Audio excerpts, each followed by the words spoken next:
Hi, everybody. This is Miguel Pena with the Southern Florida Concierge Association with yet another amazing call. This is Zoom call number 18. And on this call, we had Ashley with the South Beach Wine and Food Festival giving us some entertaining facts of what's going to be happening in the latter part of February. We will have 410 chefs, 110 events over a 4-day period from Thursday to Sunday. If you're interested, go to their website, South Beach Food and Wine Fest, to see all the interesting information and book some tickets. We also had from South Beach Ocean Drive, we had Ceci Velasco, the executive director, that gave us information on Art Deco weekend, which is happening this weekend, Friday through Sunday. Another amazing show, 45th anniversary of this show, and this year the theme is radio. Theater of the Mind. And then lastly, with the Greater Miami Convention and Visitors Bureau, we had Andrew giving us all the latest stats on hotel occupancies, airline traffic, and cruise line passenger traffic, both now, during the holidays, and into the future. So if you have 1 hour, 60 minutes, enjoy us. Thanks. Hello, and welcome to the SFCA podcast. Our goal is to inspire travel.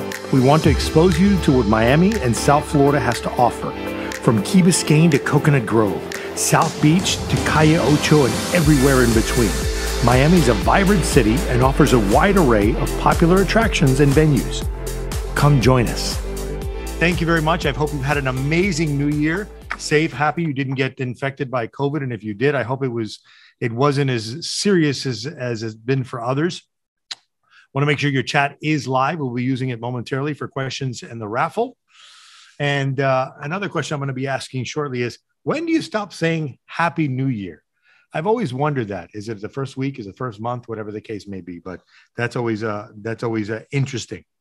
Also, the great call-off is in play. Airlines, hotels, restaurants, and retailers are all feeling the effect of Omicron since probably mid-December throughout. So we want to see how that's played with the Bureau and hotel occupancies and airlines and cruise line passengers. I know just recently a few of the cruise lines announced they're canceling a few of the cruises until they can get over this wave, because obviously the cruise ships have come back and there have been numerous passengers infected. So without further ado, I want to introduce our panelists. We've got Andrew Wobensmith from the Greater Miami Convention and Visitors Bureau. He's the Director of Research and Business Intelligence. And we also have Ceci Velasco, from the Director of the Ocean Drive Association. And our special guest today is Ashley Shapiro. She is Associate Director of the South Beach Wine and Food Festival, celebrating its 21st year in existence. So welcome to everyone. Andrew, if you want to go ahead and put up your screen, and you may start as you wish. You have I have you as a coach. Yep, perfect. And Andrew, take it away. All right. Good to go. All right. Well, thank you very much. Thank you for having me. And I will say Happy New Year to everybody. Hope everybody had a nice holiday season, and we're back, right? And back to work, and work never left, right? We went on vacation for some of us. We came back, and here we are. So again, thank you for having me here. I'm always happy to come here every month and talk about our industry.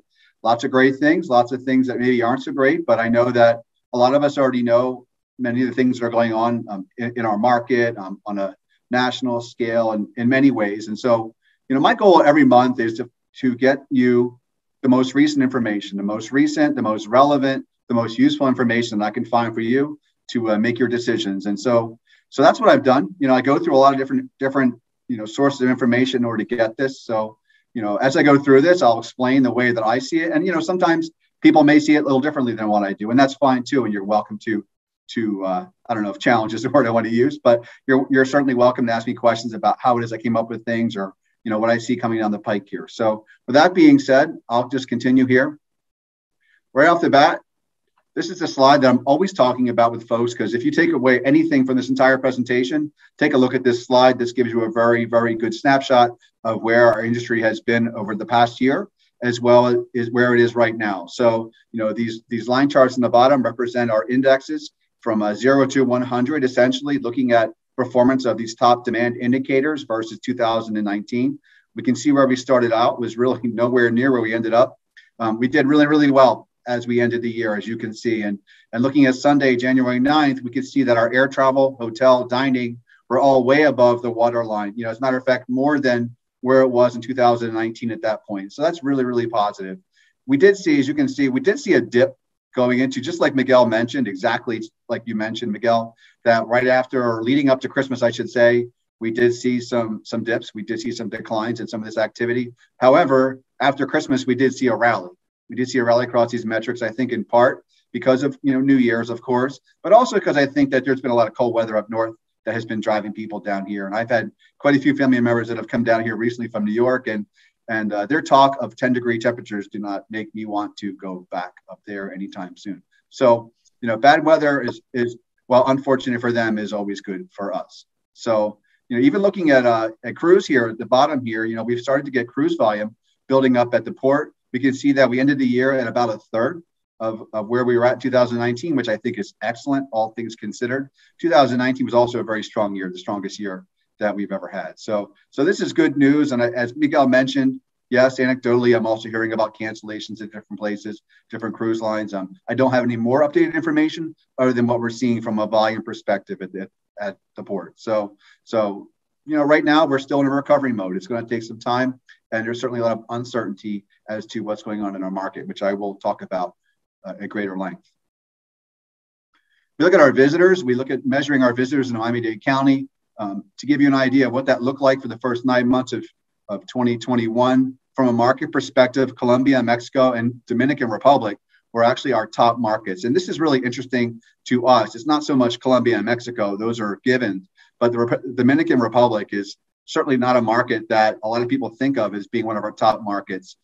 Now, granted, this is not a lot of volume. Understand that we're still very much down in terms of international traffic on a whole level versus where we were in 2019. But in terms of ranking, Dominican Republic has actually been up there. And so very surprising. But even in 2020, during the pandemic, we did see some spikes from Dominican Republic. Again, they didn't have the travel restrictions that people from some of our other markets had, such as, overseas in Europe. So we're still rounding out the list here. I'm looking at a DMA perspective. These are the same players, New York being at the top of the list, followed by our other markets such as Chicago, Atlanta, and Philadelphia, and so forth. And of course, as you're seeing here at the bottom, our domestic volume is really, really positive in terms of where we were at 2 years ago. As a matter of fact, most of the slack that we were missing from international traffic was picked up by domestic. So that's been very good news. You can see that play out in our airports and our hotel numbers I just shared to you. I want to compare some of the ways in which we're doing versus where we're seeing the rest of the country. And Miami has been a really great story. We oftentimes hear about Miami talked about in the media as leading the recovery. And certainly we can look at some of the data here, and that's absolutely the case. Created an index here. What you're looking at here is an index of what this last year looked like versus 2019, looking at our passengers coming into MIA, and then looking at the passengers throughout all the airports in the continental United States. And we can see that our performance, that red line, certainly outperformed as compared to the throughput through all the other airports in the United States. Trended together very closely, but you can see where we really broke apart starting in the spring of this last year. And by around June, we actually had almost hit where we were at in 2019, which was really just very encouraging at that time. And you can see later on in the year that, especially towards the holidays, we saw the numbers hitting way above the baseline of 100. So we're very pleased. Looking at a national level here, you can see that they have not quite yet picked up to where we're at. They're not quite recovered yet. So I'm happy to report that the demand for Miami and coming into MIA is still very strong.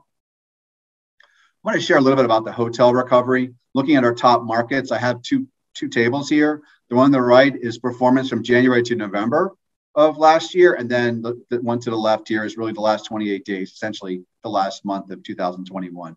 And again, Miami has outperformed. In the past 28 days, we actually ranked number 2 in occupancy, number 1 in our ADRs, which is outstanding, and our RevPAR at a solid 2. We are dancing neck and neck with number 1 versus Oahu Island, Hawaii, which is really encouraging. In the past, in previous years, we have consistently held these ranks, these top ranks in ADR and RevPAR. So it's really nice to see that in 2021, not only did we continue to hold that, we are holding our own against places like Hawaii, who have been charging really, really high rates. We're within a couple dollars in terms of rates. So I'm hoping that when the numbers come in for full 2021, we will hopefully have been the number 1 ADR market in the country for hotels once again. And just really to round that out, this is what we saw for the last week of 2021 in terms of hotel performance, looking at our county, looking at our various segments of the county, and then comparing to perhaps up in Broward and the Keys and in Florida as a whole. And we just knocked it out of the park. I know every time I come on here, I'm very rosy and saying, oh my God. But these numbers really do speak for themselves. New Year's Eve was a really solid night for hotels. It always is. It's usually the biggest night of the year. But this last week of 2021 really kicked off and ended with a bang. You know, we saw some of the highest average daily rates that we've ever seen, certainly in the top 10 of all-time highest rates in Miami. So again, very encouraged by that. If you had wanted a room in Surfside Bal Harbor, you've only spent about $1,500 a day. So even in Miami, looking at Miami Beach, a really solid room rate, over $750 a night on average for the last week of the year. So just definitely a phenomenal week for us. Certainly busy. You know, occupancies in some areas were down versus what it was in 19, but overall we still made that up for the RevPAR in terms of looking at room rate. So once again, encouraged. It was a really strong end to the year, and our neighboring areas such as Florida Keys also did exceptionally well. I want to talk about employment for a moment here.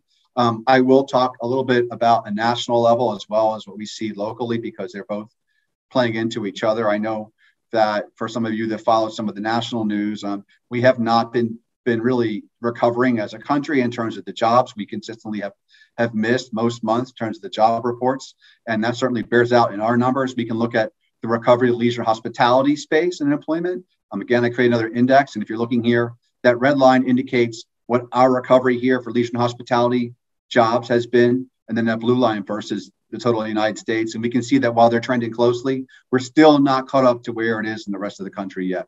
So, while we are seeing a recovery, it's not like we're not recovering. We're not necessarily recovering as fast as we are seeing across the national level, which quite honestly surprised me, just because, we know that we've been doing really well here. Recovery in Florida among jobs have been pretty strong here, but we're still lagging a little bit in terms of where we would like to be. Here's my really fancy chart that I created about 15 minutes ago before we came on this call, because I'm very artistically challenged here.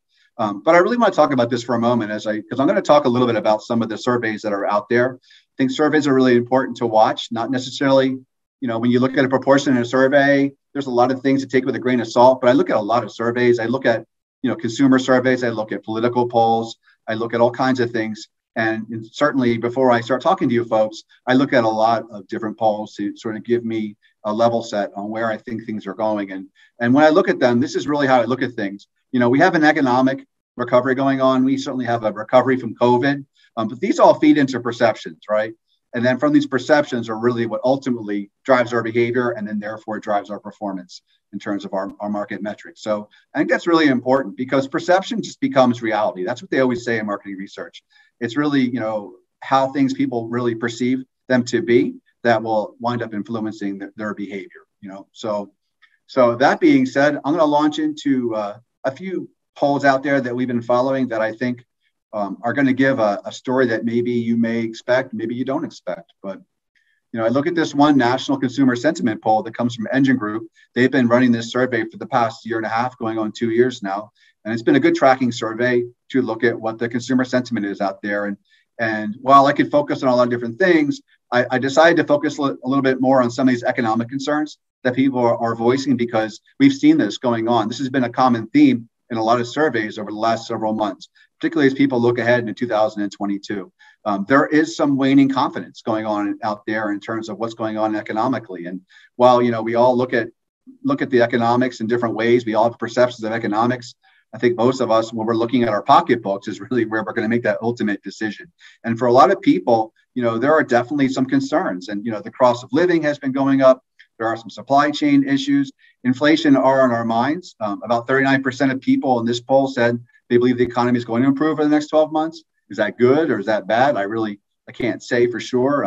But there's certainly a lot of uncertainty out there. And I found this really interesting too, that over the past 30 days of these people, 77% of Americans have done at least one of these following.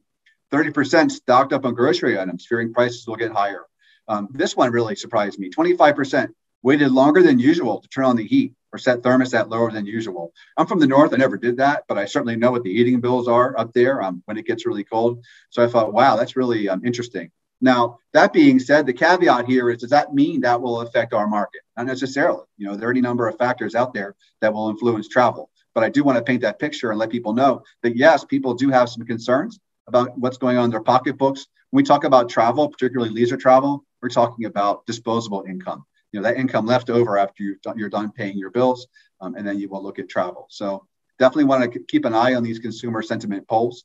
There are definitely issues out there that are related, not just COVID, and not just COVID as we think about. I'll switch to another survey that we've been talking about, the National Traveler Sentiment, which comes from Longwoods. This hinges, once again, right into what I just talked about. If we really want to understand how it's impacting travelers, we see here that according to this survey, we look at factors that are impacting decisions to travel in the near future. Coronavirus is top of mind. Over half of those people polled say it's having a substantial impact on their decisions to travel. But if you look there right below it, concerns about my personal financial situation are neck and neck when it comes to looking at those things that are barriers to travel. When we look at coronavirus, and as of this survey, when it was taken, about a quarter of the people said they have postponed some travel plans in 2022 because of the spread of Omicron. And of those people that said yes, COVID is impacting my travel intentions, just over almost a third said I'm reducing the number of trips I'm taking. About 1 in 4 said I'm traveling within the U.S. as opposed to internationally. So people are certainly altering some of their plans based upon what's going on out there in the country and in the world. These are two metrics I think are really interesting, and they do point to where we think things have been going and where they're heading. I like to look at our market again and looking at those other major destinations in our country. We can see here that on the left here are airfare searches. These are through Kayak, people searching for travel in the near future. We can see here that everybody's been affected over the last month. And this is comparing to 19. However, we are the least bad, I would say, which is good, depending on how you look at it. But we're down about 11% versus 2019, as opposed to some of these other markets that we know are really suffering. If you go down looking at places, even like I said, Oahu, while they've been doing really well, their searches for air travel in the near future are not doing so well. Certainly not doing as well as we are. New York City, again, suffering, as we all know why. So, it's unfortunate for some, but at least I can say that, Miami is the least bad. We're a very resilient market. We all know this. If you've been working in tourism here in Miami, you know that while, we certainly have seen plenty of downturns, we also know that we are also very quick to recover. On the right there, just a simple table showing the number of hotel rooms sold by market versus the same period 2 years ago. And we can see that Miami, we're still above the waterline at 1%. So we'll take it. There are plenty of other markets down there. Again, looking down towards the bottom at DC, New York City, once again, and San Francisco, who are really not faring very well at all. I want to talk for a moment about this occupancy that we see on the books. I talk about this every time I'm on this meeting, and I think it's really important. We look at what's going on further out. We're always trying to get a picture of what's going on in the next 6 months. I think that's really key. I don't like looking further than 6 months because it really doesn't tell us the whole story. At the same time, we know that there's lots of things going on in the short term that could be affecting travel. And I want to point out here that as we've been looking at this for the last year and a half, looking at the pace of occupancy versus the same time a year prior, we have seen consistently, week after week, we've seen increasing occupancy on the books further and further out, which has been very encouraging. Travel during the pandemic was much more short term. So, we were not seeing that. So one of those signs of going back to what we would consider to be normal is when people stop traveling in the short term and decide to start planning their trips for further out, in which case we would start to see that pace further out pick up, which is what we see. But what's happened is we have seen more and more this drop in the short term, and maybe more than we would like to see. And that's why I put this graphic up here with these arrows. And to illustrate that, looking at the top here, back on November 21st, when I pulled this data, that purple line represents what the pace was. But then again, looking at just over a week ago, that blue line is where I looked at the pace. You can see that it's dropped. Now, it has been dropping in the short term, but what we have not seen up until this last week was a drop for the first 3 months of the year. So, looking at February and March, there is some, I'll call it erosion in terms of where we were pacing. Now, yes, we know that there are reasons why that we can certainly quantify. We know that Omicron is having an effect. Some of that could be other things, but at this point in time, I'll just let the data speak for itself and tell you that right now we are seeing some dips in terms of pace for the upcoming couple of months. So, I'm not going to be alarmed yet, but I am going to point out. However, looking here at April and May, that's actually not happening. We're still seeing a little bit of strengthening. So that's, I think, still encouraging. I will talk about ADR. I don't usually talk about the booked ADR that's further out, but I'm going to call the ADR here and looking at the next 6 months, what I'll call the canary in the coal mine, right? So, and the reason I call it the canary in the coal mine is that I think it's one thing to look at occupancy and the demand and pace looking further out. That's not always as important as it is for what we can get for our hotel rooms, right? Because if we get enough for hotel rooms, then occupancy could decrease, but ultimately our RevPAR will be positive, and that is what we all want to see. What I've seen here, and this pattern of ADR growth had followed occupancy consistently. Booked ADRs for the coming year have consistently gone higher and higher and higher. However, we are starting to see some softening over the past 2 weeks. I'm sorry to say, I'm going to call it out, that we see where we were at just 2 weeks ago, that blue line, and then versus that purple line, only a week later, we saw that these booked ADRs were starting to drop. And they started to drop, not a lot, but enough that I want to call it out that this has not been happening. This is the first time that we've seen this. So I am hoping that people will continue to recognize that Miami is a place in demand, and that I'd like, if you're hoteliers out there, please keep your rates up. We don't want you to start panicking and saying we need to start filling these rooms, so therefore we're going to drop our rates. That has been something we've been talking about for a long time. We don't want you to do that. I recall some meetings that the GMCVB had hosted with STR and CBRE over a year ago. We emphasized to hoteliers, do not drop your rates. And if we say do not drop your rates, because in all these other economic downturns, it took a long time to get your rates back. And we can see over the last year that there were a lot of smart revenue managers out there that kept the rates up. And as a result, you can see that that was a very, very smart move. And we saw record high ADRs. So I am hoping that people will continue to recognize that Miami is a product in demand and continue to ask high ADRs because we think we're worth it. I don't think, what I'm showing here right now is not telling us that things are really sliding, but I do want to point it out now because that's what the data says. So looking at Airbnb as another comparison for occupancy, there's nothing really new going on here compared to what I've been sharing in previous months. Occupancy still looks good for Airbnb year over year, albeit it has been, the pace has been quieting down a little bit. This is just Airbnb. This does not include VRBO or others. That data is not available to me for future. But, still the story here is that we're still trending pretty well. We're still well above the watermark of where we were a year ago. And that's where we hope to be. Taking a quick look here at the tickets that have been booked through the travel agencies, which would include, online travel agencies to MIA. Looking at that breakdown of international market, looking at what we see for this coming 6 months versus what it was in 2019. Brazil and Argentina are no surprise, top of the list. We don't have Canada right now. We know why. There's a lot of issues going on in Canada that we could probably spend a lot more time talking about here. But really the story to take away here is that we are still seeing a strong recovery, albeit, yes, we don't have the international volume that we would like to see. But our top markets that have always been our top markets are starting to return to be our top markets. And that's what's really encouraging. If we want to look at that one number for 2022 and really break that down, I think this is really going to tell us where I think we're headed right now, because it's one thing to look at pace, but we can just simply look at the number of actual tickets sold to MIA from these origin markets and look at each one of these months, because we know a lot of things happened last year. When we announced travel restrictions from some countries were being lifted, we saw that big jump from September to October in terms of ticket sales were across the board. And that momentum carried into November, and we saw even more tickets sold during that month. This is for travel in the near future. But, I have to say, unfortunately, in December, we definitely saw a slide across these top markets. So while I'm not measuring the pace right now, I think that gives us enough information to say that there is less bookings going on right now from these major markets coming into travel for the near future. We look at Florida residents. We talk to Florida residents every month online. We talk to all of our visitors, or as many visitors as we can. I wish we could talk to all of our visitors. But we look at Florida residents' travel intent because that is sort of the proxy that we're using right now in terms of where people say that they want to go.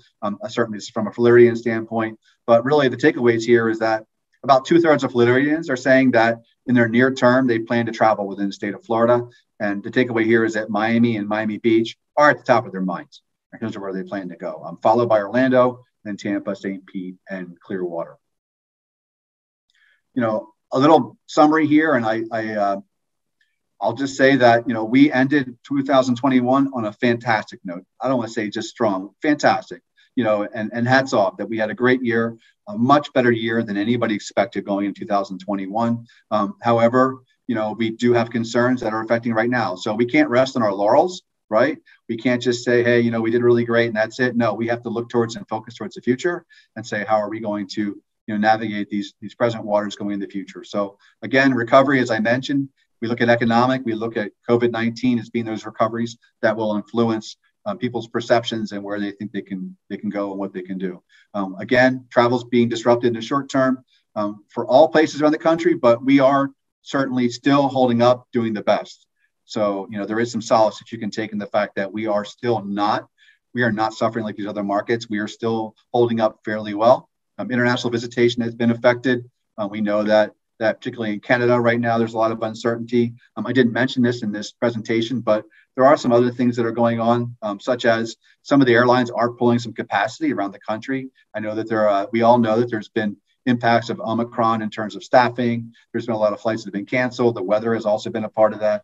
Some of the other, I know that, for example, American Airlines, their spring long haul flights have been affected to some of the international markets because they're actually waiting for new planes. The Boeing 787 has not been delivered. And so, you know, there are these different delays. Air Canada had also mentioned that they're suspending flights to many of these different sun destinations, including Orlando. They did not say Miami, but, you know, I'll point that out that there is definitely some capacity being pulled back. JetBlue has also announced that they're pulling some capacity back as well. So, you know, keep an eye on that. And those are all things that could affect, it could go either way for us. Right? If we look at some of these sun destinations, if those destinations are not being accessible, that could once again play out for us like it did throughout the pandemic when people could not travel outside of this country and they came to Miami instead. Last, but certainly not least, we still have hospitality and employment on our mind. It's improved, but it has not improved to where we were at in 2019. I'll stop there and then answer any questions you may have to the best of my ability. I don't want to leave on a negative note. I think that there's a lot of positive out there as well, but we do need to temper those things with expectations upon where we think things are going to be headed. So I'll stop with that. Thank you, Andrew. We do have a question from Maximilian Vinuela. When comparing submarkets, are the airport hotels outperforming South Miami? That would be a good question. I have to go back and dig into the data of that one. I can't give you a definitive answer on that. I can certainly send you some information after the call if you'd like. I'll have to dig it out. Sure, if you could. Also, for those of you who have never been with us before, we will have this entire summary sent to you via PDF file by the end of today. So if you're interested in reviewing all the data, I know it's a lot of information. We will certainly get that out to you. And Maximilian, we will answer your question. Thank you very much for that great question. We have Ashley Shapiro coming up next. Ashley, while you upload your PowerPoint, just want to give you some synopsis that I've done, a little research. Scanning the website this morning for the Wine and Food Festival, people ask me why we're doing this so early in January. 2 words, because they sell out. They constantly sell out. Everything, probably all the better high-end events have already been sold out as of this morning. Many events still remain open, high-end intimate dinners as well. And some amazing talent: Andrew Zimmerman, Guy Fieri, Rachel Ray, Robert Arvine, Buddy Velasco, Ann Burrell, Michael Bernstein, Michael Schwartz, Michael Simon, and the apostolic Chef Andres. So without further ado, I don't need to take any of her steam away, but I'd like to introduce you to Ashley so she can give you the latest and greatest information on everything South Beach Food and Wine 2022. Welcome, Ashley. Thank you, Miguel, so much. And thank you all for having me. Can everyone see, or Miguel, can you see my screen here? We see it perfect. here. Awesome. So we'll dive right in. And I want to say, Andrew, your presentation was very interesting. And I think the festival shares your optimism. What we're seeing so far is a really exciting look at ticket sales. Tickets are selling very, very quickly, how we used to in pre-pandemic days. And, we've got a lot of people traveling in from all over the country, and we're really excited about the festival coming up in February. So I'm going to go through a little bit of a background on the festival for those who don't know, tell you a little bit more about us, and then just talk about the updates for this year. So overall, an overall look at the festival. So the South Beach Wine and Food Festival this February 24th to 27th marks our 21st anniversary. It's our 21st birthday. We're very excited about that, becoming legal, if you will. And over the course of the last 20 years, we've raised almost $32 million for Florida International University. That's why we do this. We are a charity event raising money for the future of the hospitality industry, as the majority of funds do go to the Chaplain School of Hospitality and Tourism Management at FIU. With our relationship with FIU, many of our employees and staff over the weekend are actually FIU students and faculty. So it's also a networking opportunity for the university. And I also happen to be an alumni. So 16 years ago, I got my master's degree in how I got started with the festival. So, and actually there are 7 full-time employees of the festival that are FIU alumni as well. So this year's event, we're looking at having just over 65,000 attendees. Over 450 chefs, winemakers, spirit producers, and lifestyle personalities will be coming to our events and hosting and serving food and drinks. And we'll have 110 events over the course of 4 days. And then we're expecting about 3.6+ billion total marketing impressions over the course of the festival, leading up to it, festival weekend and post-festival. And then actually the GMCVB helped us several years ago do an economic impact study. This is from, I believe, 2018, where the festival brings in $34+ million per year economic impact to the county. So looking at 2022, the South Beach Wine and Food Festival, of course, our home is in South Beach, but we've expanded. We have events happening as far north as Fort Lauderdale this year. We've been in Palm Beach in the past, so we're at Fort Lauderdale, Hollandale Beach, Aventura, downtown Miami, South Beach, and then going down into the Grove as well. So we have events all over South Florida, with the focus really being on Miami Beach. And we have an amazing lineup of events in Miami Beach this year. Our north venue, which is the large tent you see on the beach. Well, we have 2 large tents on the beach. We've got the Grand Tasting, which is between 10th and 13th Street. That's on Saturday and Sunday, culinary demonstrations and food sampling and drink sampling. And then just north of that, the north venue, our evening events this year, our lineup is fantastic. We're kicking off on Thursday, February 24th with Diners, Drive-Ins, and Dives Live with Guy Fieri. On Friday night, our classic Burger Bash, everyone knows, this year it's the Red Stripe Burger Bash. Saturday's event, we're bringing our tacos and tequila to the beach for the first time, hosted by Aaron Sanchez. And on Sunday, we are closing out the festival with a Bacardi Carnival, hosted by Andrew Zimmer. And I actually think I was remiss, I missed the Burger Bash is being hosted once again by Rachel Ray. And we're super excited to welcome Jose Andres back, humanitarian, amazing chef.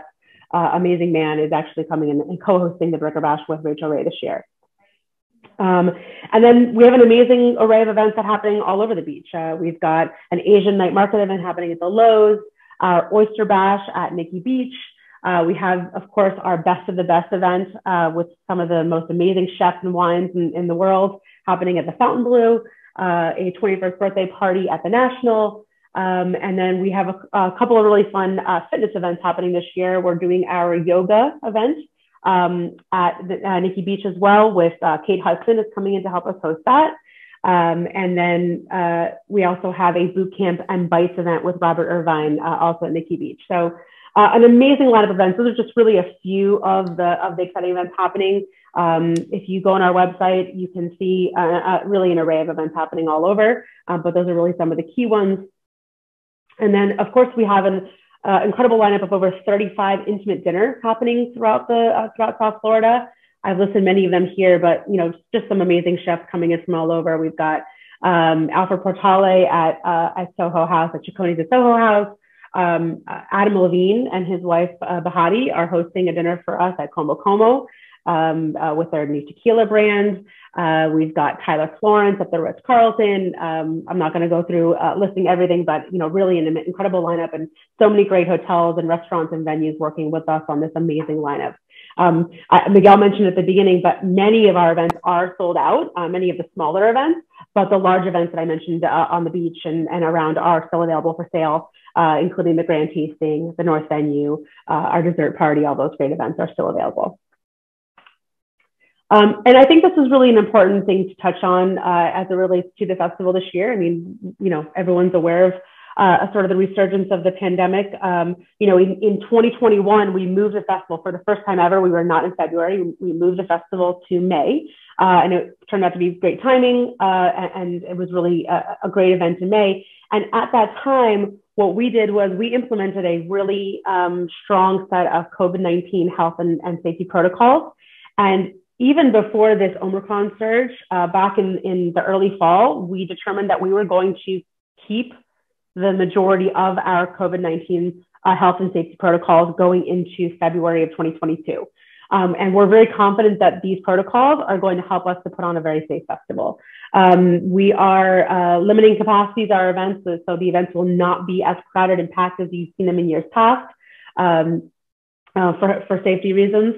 We'll have a limited personal contact, encouraging guests to not gather in large groups and with that additional seating areas at our events so that you can safely get your food and drink samples, find a seat to eat and drink with your mask off, and then go on to the next booth. We're increased our sanitizing and disinfection of our venues and our events. So, increased cleaning staff to making sure that all the tables are cleaned and any high touch surface areas are also cleaned frequently. In addition, and this is really the crux of what we're doing, is we are once again working with a program called SimCheck.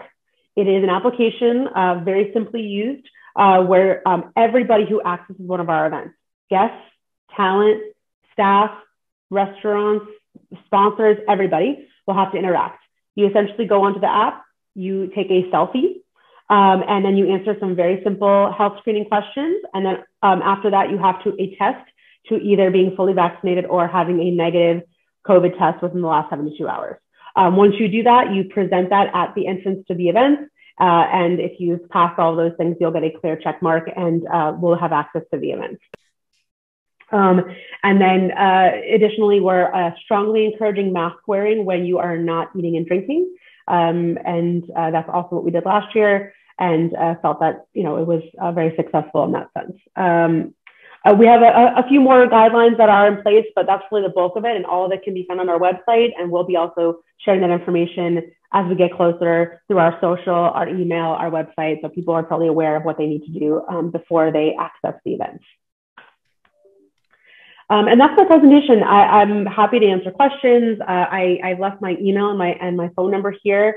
If anybody would like to get more information, we're very excited for February. We think it's going to be an amazing festival in challenging times, of course, but we're very optimistic about what 2022 will bring. And I appreciate, Miguel, the time to speak to you guys, and happy to answer any questions that you have. Thank you, Ashley. If anyone has any questions, please text me. I have a few for you. What are the 3 most popular events historically in SoBe Wine and Food? Which is the ones that it's like, you have to get them because they sell out quickly? I'm going to answer that quickly. Well, I'm going to kind of change a little bit. So I think our most popular event is our Burger Bash, but it doesn't sell out right away because we've strategized. We actually, for the last 2 years, have been doing 2 sessions of the Burger Bash.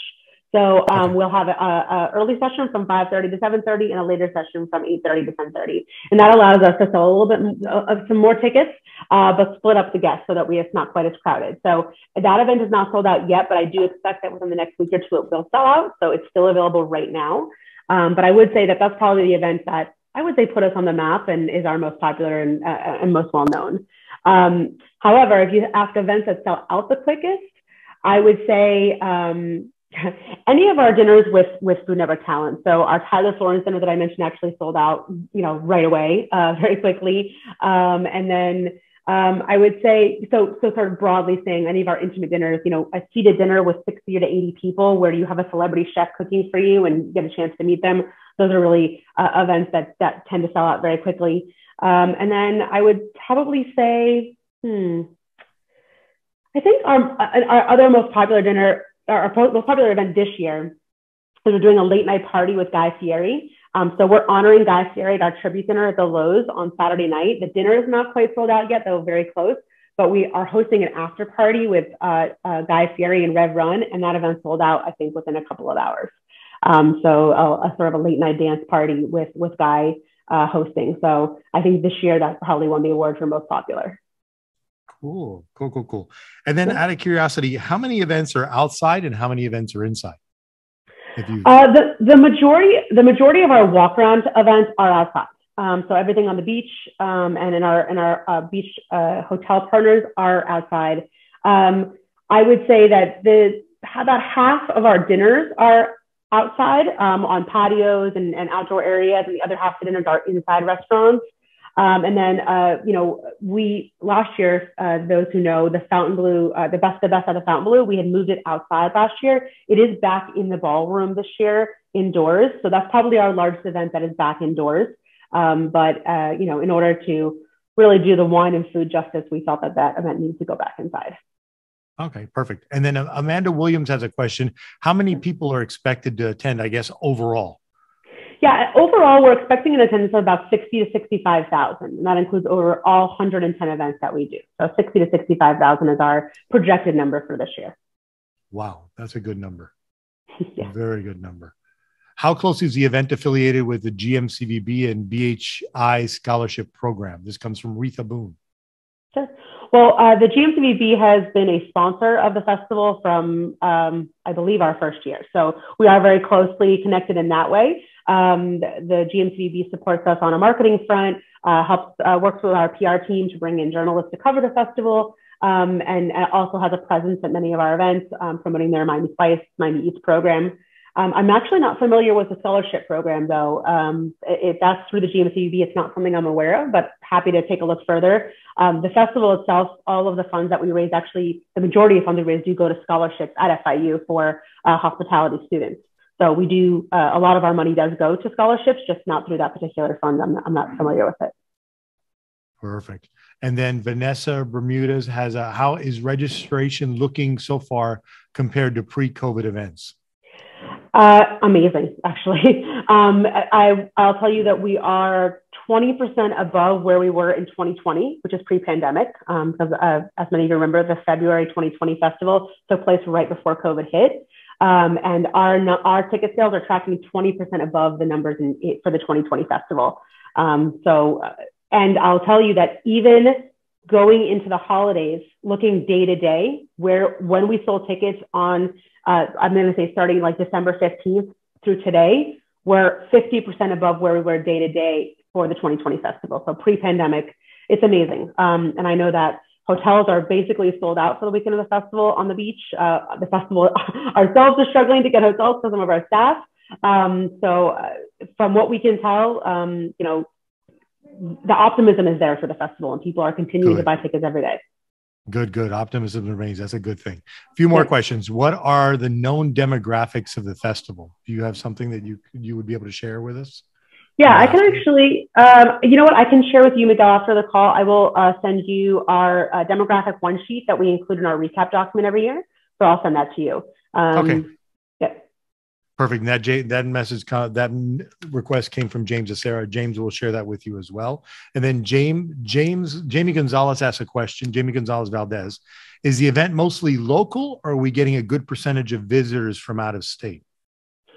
So when we look at our demographics from pre-pandemic, we were looking at about 35 to 40% out of state attendees. Last year that dropped to about 20%. We don't have those numbers yet for this year. We look at those numbers after the festival, right? So it's a little hard to gauge right now since we do, we'll sell another, 30 or 40% of our tickets between now and festival weekend. So post-festival, we'll take a look at all those demographics and break that down again post-festival. But based on what we're seeing from our travel agency that books hotels and flights for our guests, we're going closer to our pre-pandemic numbers than where we were last year, which was more local. Perfect. And then Ian Swa has a follow-up. Is there much of an international presence, or is it mostly domestic? Yeah, I think it's mostly domestic. We do have international. Looking at pre-pandemic, of course, we had about 40 different countries represented in terms of ticket sales. So, a lot of people come in from Canada for the festival, Mexico, some other South American countries, and some European countries. But I would say that percentage is probably in the 3 to 4% of our total guests. So really, we're looking at mainly domestic. Okay, perfect. Anybody else have any questions? I think I've covered all of them. If you do, I'll be more than happy to have Ashley answer them. Right now, we are going to do the raffle. As I said, our friends, our partners at the South Beach Food and Wine Festival never come without a gift, and they do come bearing gifts. And this year, they're going to be giving away two tickets to the Tasting Village. Correct, Ashley? Yep, to the Grand Tasting Village on Sunday. My favorite event. That's where I kick back and relax and reflect on a great weekend. It is.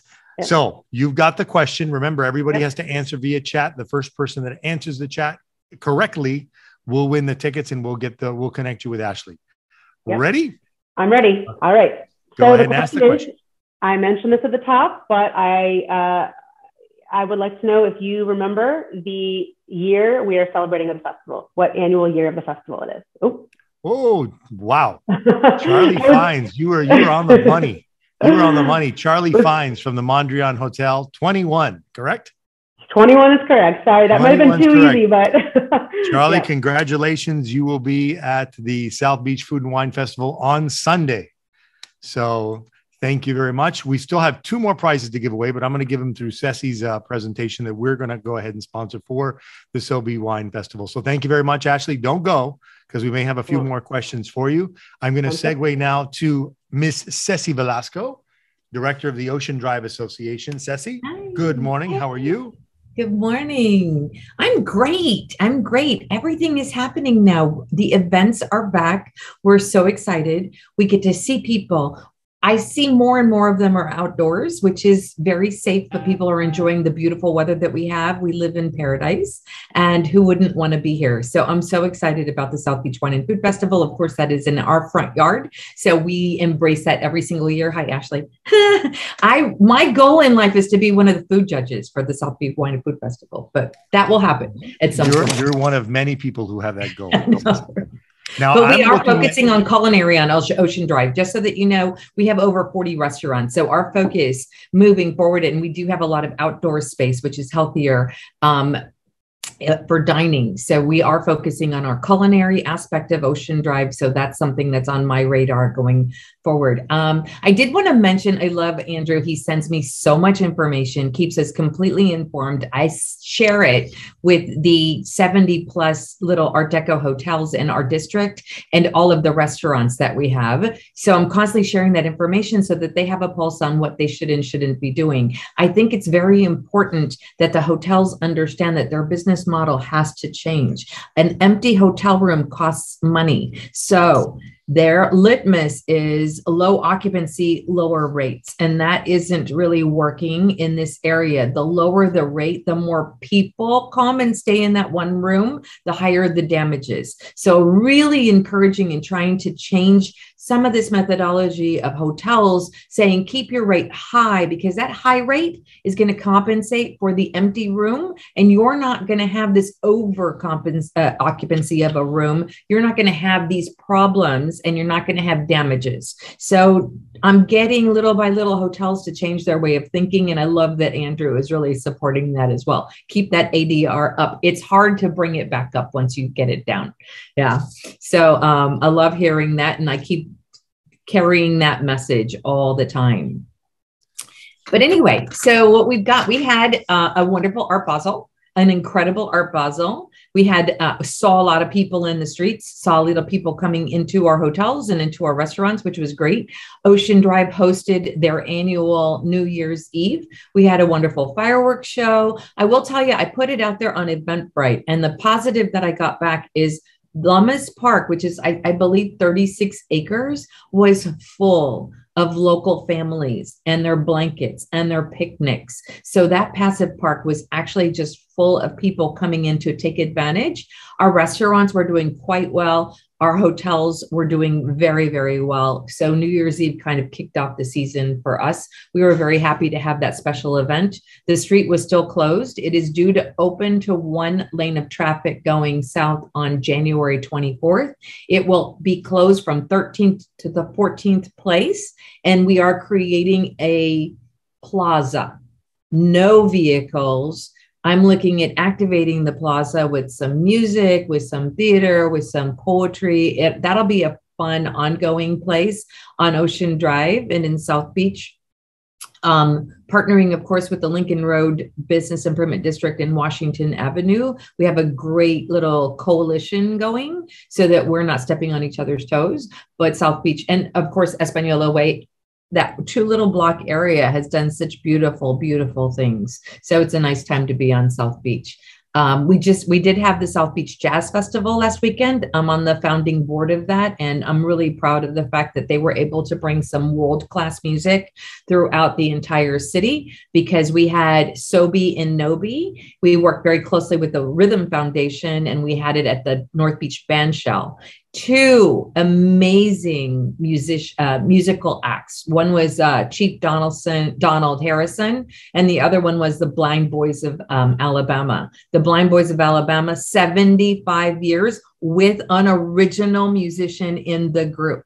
That was really something that we're not going to see very often. Grammy Award winners up for another Grammy this year. And then Chief Harrison, the only reason he did it is because he wanted to be with the Blind Boys of Alabama. Otherwise, he would be a headliner on his own. So outdoor events, musical events, they are happening and it's great.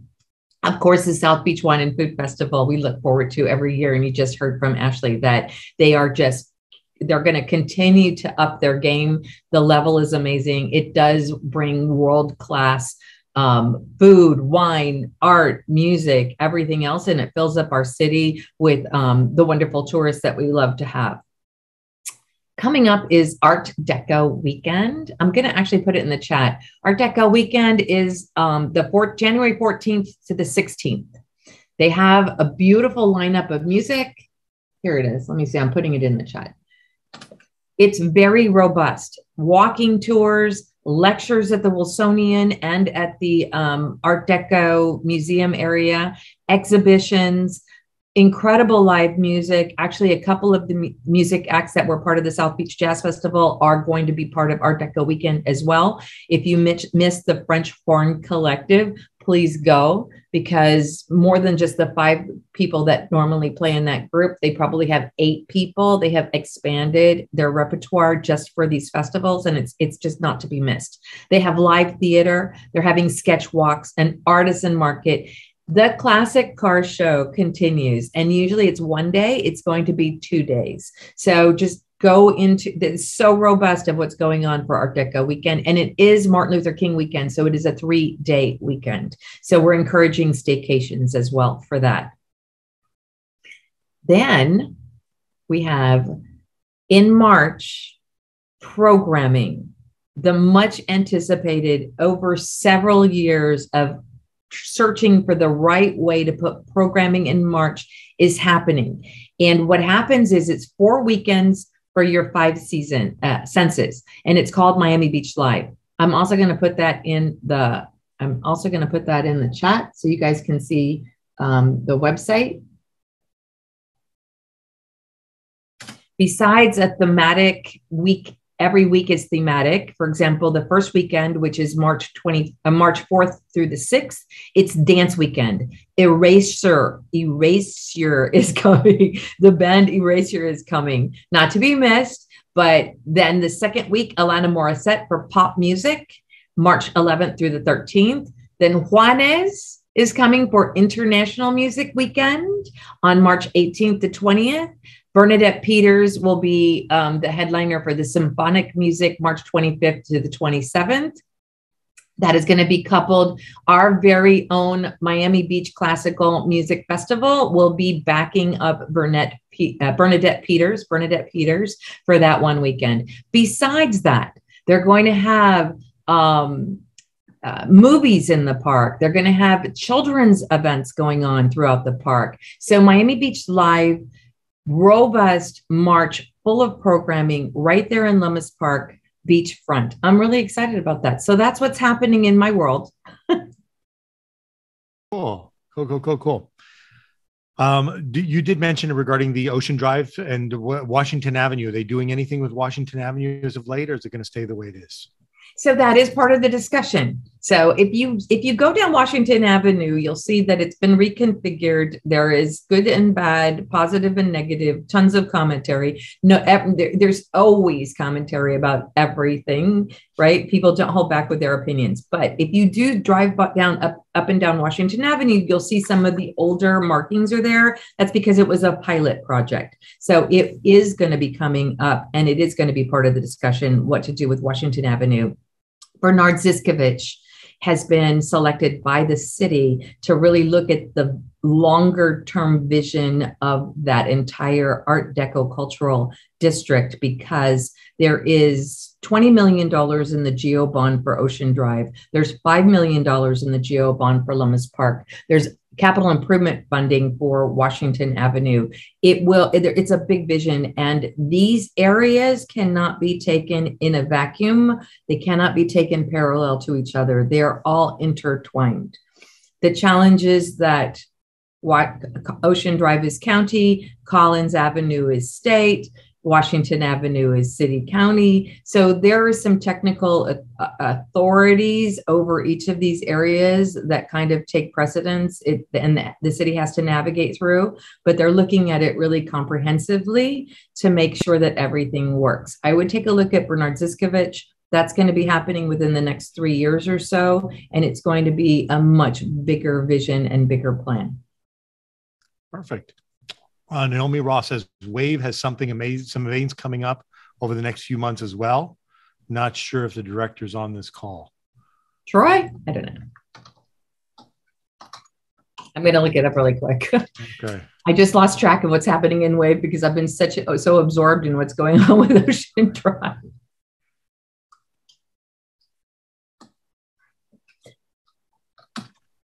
I will tell you that Troy and Washington Avenue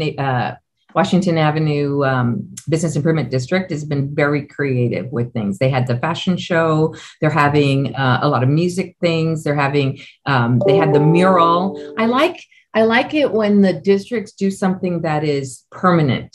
The mural is something that you can go by and see any time of the day. It doesn't have to be a schedule. The East Espanola Way, the clouds are still up there, right? The Carlos Betancourt has something that is also hanging on West Espanola Way, which is the traditional Espanola Way. So there are installations that you can go down and you can see at any time of the day or night, which is that's something that I like. It's very COVID friendly. You don't need to be put together sitting next to people for a scheduled event. This is something that you can just travel on and do. Also, our guests and visitors that are in town don't miss anything if they're not here for that specific, scheduled event. Got it. Okay, so it's time for our trivia question. Ceci, do you have something that you would like to pose as the trivia question? Or I don't mean to put you on the spot. If you don't, I already have one. Do you have one? You want me to do it? Okay, very well. So Ceci had mentioned the Art Deco event happening this week. And according to my calendar, it's happening exactly 2 days, 0 hours and 58 minutes. It is the 45th annual Art Deco Festival. The question is, what is the theme? What are they celebrating? First person to answer gets the tickets. People there ask we me go. that question. Giselle Mueller. I don't think I mentioned it, but people ask me that question. Giselle Mueller, you got it. You got 2 tickets to Food Adventure at Citizens Miami Central Culinary Market, hosted by Dwayne Wade. This is during the Food and Wine Festival. We will be in contact with you, Giselle, so you can get your tickets. Thank you very much for listening. Anyone else have any questions for any of our panelists? For Ashley, for Ceci, for Andrew? Andrew's got an amazing presentation. He will be sending it to us with some updates. We also have Ashley will be sending us. She already sent us her presentation, but she will be sending us another piece as well. In addition to that, I believe, if I'm not mistaken. And that is all. We're right at 11:02 when we started, 1 hour exactly. So in closing, take care of yourselves and others now more than ever. And I've read this before. Everyone you meet is fighting a battle you know nothing about. Be kind always. Love cures all. Thank you. Have an amazing month. Next month, we're going to have the Coconut Groves Arts Festival on and a few other surprises. So thank you for joining us. Have a wonderful day. Look for my email. And if you've missed any part of this, remember, you can watch us on YouTube within the next 48 hours. We'll post it on our YouTube channel. Thank you. God bless. Have a great day. Thank you very much, Ashley, Ceci, and Andrew, and everyone else. Take care. Bye-bye. Hello, and welcome to the SFCA podcast. Our goal is to inspire travel. We want to expose you to what Miami and South Florida has to offer. From Key Biscayne to Coconut Grove, South Beach to Calle Ocho, and everywhere in between. Miami is a vibrant city and offers a wide array of popular attractions and venues. Come join us.